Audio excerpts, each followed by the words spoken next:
2, 3, dictaphone, ça démarre. Bonjour à tous, petite vidéo pour d'exprimer une opinion de ma part. Je pense que l'écriture peut tout compenser. Des fois, des gens, ils ont peur de monter sur scène. Ils disent oui, j'ai pas de présence sur scène, j'ai pas de charisme. Déjà, le charisme, ça peut être de différentes natures. Peut être charismatique comme George Clooney, ou un charisme comme Jamel Debbouze, ou un charisme comme Colin Firth, je sais plus comment on dit, l'acteur anglais là dans Bridget Jones. Donc il y a différents styles de charisme. Vous n'êtes pas obligé d'être un charisme dominant comme ça. Vous pouvez avoir du charme, une présence sur scène qui fait que les gens vont être attendris par votre présence et vont vous écouter. Néanmoins, je considère que c'est pas obligé d'avoir une forte présence sur scène. Je pense que le texte peut parfois se suffire à lui-même. Je vais vous exposer mon idée. Tout de suite, des vidéos de Dimitri Martin. Bim.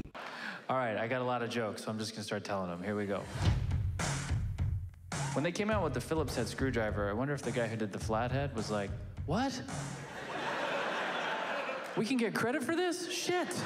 Clairement, Dimitri, il a pas tout misé sur son look, ni sur sa coupe de cheveux. Bien sûr, il a un personnage, mais son personnage, il est tout à fait normal. C'est Monsieur Tout-le-Monde, une écriture très puissante. Vraiment, ses idées sont puissantes. C'est original, c'est inattendu. Dimitri Martin, c'est vraiment la quintessence du texte, du pur texte, de la pure idée. Et ça suffit à remplir des salles. Donc je pense vraiment que le texte suffit à lui-même. Plus vous allez écrire, plus vous allez tester, et plus vous allez trouver enfin la pépite d'or qui va être votre hit dans votre passage. Les gens, des fois, ils disent oui, mais j'ai pas l'inspiration en ce moment, j'ai des problèmes. Tout le monde on a tous des problèmes. Pour vous donner un exemple très concret, l'autre fois, j'avais une amie sur Facebook et je regarde ses photos parce que j'aime bien regarder les photos sur Facebook. Et je vois, elle faisait du sport et elle avait des énormes abdos, six-pack. Vous voyez, des abdos très dessinés. Donc je l'ai au téléphone. Je lui demande, waouh, comment tu fais pour avoir des six-pack? Elle m'a donné un terrible secret. Ne le répétez pas, c'est un secret incroyable. Elle me dit, elle s'entraîne tous les jours, 10 minutes. Waouh, super secret en fait. Si vous voulez avoir un bon texte, il faut écrire tous les jours un petit peu, peut-être 10, 20, 30 minutes, ou toutes les idées que vous avez dans la journée, faut les noter. Un petit peu de travail, mais tous les jours. Si vous écrivez tous les jours, ne serait-ce que 10, 20 minutes tous les jours pendant 30 jours, vous faites partie des 1% des comédiens de stand-up qui écrivent le plus. Dans mon cours de stand-up, que je donne à Paris, on fait des fois des exercices d'écriture spontanée, et ben comme par hasard, les gens, ils ont un peu de texte à la fin d'une écriture qui dure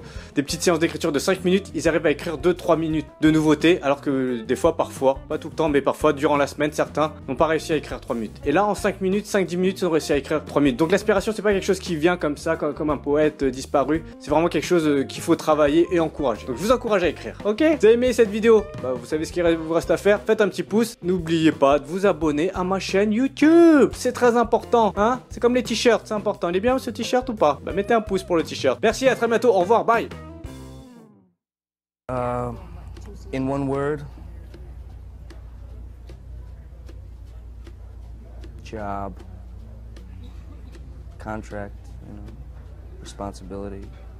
But it's been good for you. Yeah, it has. Yeah. How would I say it's been good to me? Yeah, I mean, Well, I mean, it put me on the map, and I believe in the first two seasons, I think there was a lot of good stuff going on. There were good, important messages. Marlon, what were the shows that you've done in New York? Name one or two for me. I was in Canada with Catherine Cornell, Yes.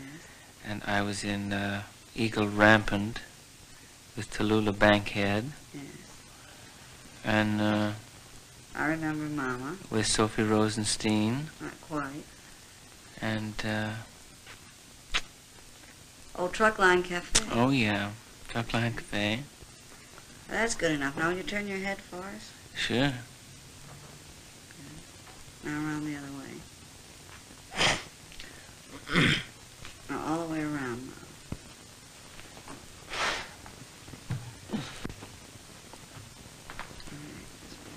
Thank you, and stay there.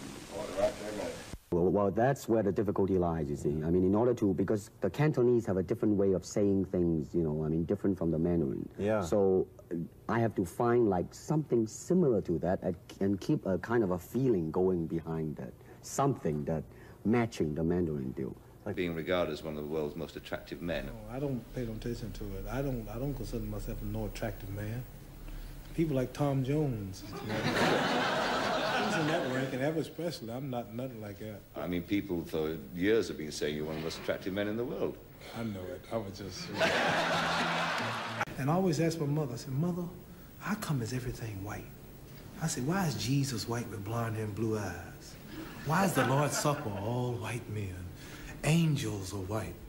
I said, Mother, when we die, do we go to heaven? She said, naturally we go to heaven. I said, oh, I know. If the white folks was in heaven too, then the black angels were in the kitchen preparing the milk and honey. Le boxeur